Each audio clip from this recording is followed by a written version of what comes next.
ఆ బ్రహ్మకీట జననీ వర్ణాశ్రమ విధాయిని విజ్ఞాన రూప నిగమ పుణ్యా పుణ్యఫలప్రద. ఆ బ్రహ్మ కీట జనని, బ్రహ్మ నుండి కీటకముల వరకు అందరికీ తల్లి. ఎంతటి పెద్దవారైనా తల్లి ద్వారానే భౌతిక ప్రపంచంలోకి రావాలి. తల్లి లేకుండా జన్మ ఉండదు. సృష్టికారుడైన బ్రహ్మ నుండి సూక్ష్మాతి సూక్ష్మంగా ఉండే కీటకానికి కూడా జన్మ రావాలంటే తల్లి ఉండాల్సిందే. అటువంటి తల్లులందరికీ మూల కారణమైన తల్లి శ్రీ లలితాదేవి. ఎత్తిన జన్మకు ఉత్తమ లక్ష్యం బ్రహ్మపద ప్రాప్తి, ఎత్తిన జన్మకు అధమ ఫలం కీటక జన్మ ప్రాప్తి అయినా ఈ ఇద్దరికీ జన్మనిచ్చేది అమ్మవారే.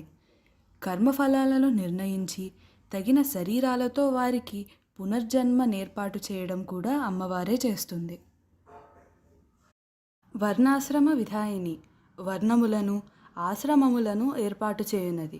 వర్ణము అంటే రంగు, ఒక రకమైన పాట, అక్షరము మొదలైన అర్థాలెన్నో ఉన్నాయి. ఈ వర్ణము అంటే కులం అనే అర్థం వచ్చేటట్లు కూడా వినియోగింపబడుతుంది. మానవ జాతిని 4 తరగతులుగా విభజించానని శ్రీకృష్ణుడే చాతుర్వర్ణ్యం మయా సృష్టం అని గీతలో చెప్పాడు. అయితే ఈ విభజన ఏ విధంగా, దేనిని ఆధారంగా చేసుకుని చేయడం జరిగిందో కూడా అదే శ్లోకంలోని 2వ పాదంలో గుణకర్మ విభాగసః అని సూటిగా చెప్పాడు. మన కర్మలు ఏ గుణములకు లోబడి ఉన్నవో అంటే సత్వ, రజో, తమో గుణములు, దాని ప్రకారం మనలను 4 తరగతులలో ఒకదానిలో చేర్చడం జరుగుతుంది. వర్ణాశ్రమ విభాగము ఆది నుంచి ఉన్నది. ఈ విభజనకి మనం చేసే పనిని, మన తండ్రులు, తాతలు, వారి ఇంటి పేర్లతో సంబంధము ఉండదు. మనం చేసే పనిని బట్టి, పుట్టుకను బట్టి వర్గీకరిస్తే అప్పుడు కుల విభజన అవుతుంది. ఇది మనం కొన్ని తరాల క్రితం ఏర్పాటు చేసుకున్నది, ఆది నుంచి ఉన్నది కాదు.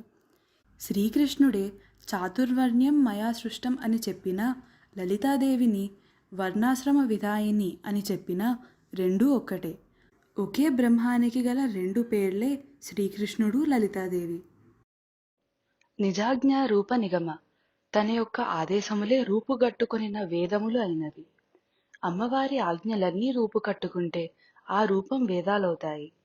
వేదాల్లో ఏది చెప్పబడినా అది అమ్మవారి ఆజ్ఞ, ఆదేశము, శాసనము అని గుర్తుంచుకోవాలి. అమ్మవారి ఆజ్ఞలకు వ్యతిరేకమైనవి వేదాల్లో ఉండవు. శాశ్వత సత్యాలన్నీ అమ్మవారి ఆదేశాలే. ఈ నామాన్ని జపిస్తే మనము ఏ పనులు చేయకూడదో, ఏ పనులు చేయవచ్చో తెలిసేటట్లుగా అమ్మవారు అనుగ్రహిస్తుంది. నిజాజ్ఞారూప నిగమ అన్నదానికి వాస్తవానికి అర్థం ఇదే.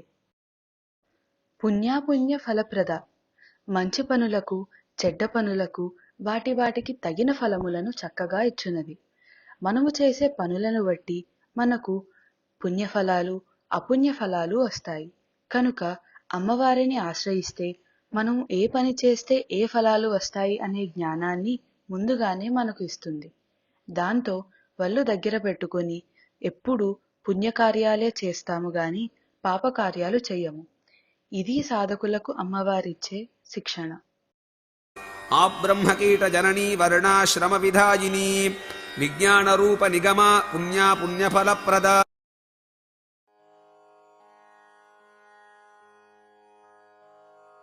శృతి సీమంత సింధూరీకృత పాదాబ్జధూళిక సకలాగమ సందోహ శుక్తి సంపుటమౌక్తిక. శృతి సీమంత సింధూరి కృతపాదాబ్జ ధూళిక, వేదములనడు స్త్రీల యొక్క పాపిటలను సింధూరము ధరించనట్లు చేసిన పాదపద్మముల యొక్క ధూళిని కలిగినది. ధూళిక అంటే చిన్న ధూళికణము అని అర్థం. పాపిటలో సింధూరం స్త్రీలను పుణ్యస్త్రీలుగాను కన్యావర్గము నుండి వేరు చేస్తుంది. అందుకే పాపిటలో సింధూరం ఆడవారికి సౌభాగ్యవర్ధనం, అంటే వారి భర్తలకు ఆయుర్వర్ధనం. ఈ నామంలో వేదాలు పుణ్యస్త్రీలతో పోల్చబడినవి.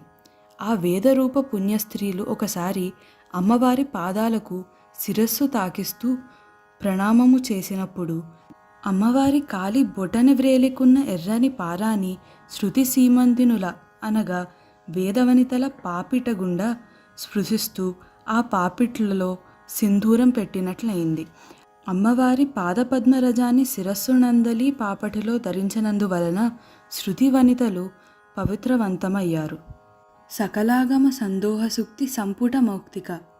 అన్ని ఆగమ శాస్త్రములనేటి ముత్యపు చిప్పలచే చక్కగా ఉంచబడిన లేదా నిక్షిప్తము చేయబడిన ముత్యము.